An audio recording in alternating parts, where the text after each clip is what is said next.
कांग्रेस ने आइंदा UP assembly इंतखाबात के लिए 41 उम्मीदवारों की दूसरी फहरिस्त जारी की है। इस फहरिस्त में 16 खवातीन को टिकट दिया गया है।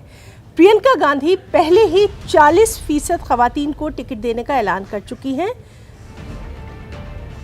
सिकंदर वाल्मीकि को आगरा छावनी से उम्मीदवार बनाया गया है। अरुण वाल्मीकि के खानदान से मुलाकात के बाद प्रियंका गांधी ने कहा था कि कांग्रेस वाल्मीकि समाज को टिकट देगी। हेमंत चाहर को फतेहपुर सीकरी से टिकट दिया गया है। इससे पहले कांग्रेस ने जुमेरात को 125 उम्मीदवारों की अपनी पहली फहरिस्त जारी की थी, जिसमें 50 खवातीन उम्मीदवारों के नामों का जिक्र खास तौर पर किया गया था।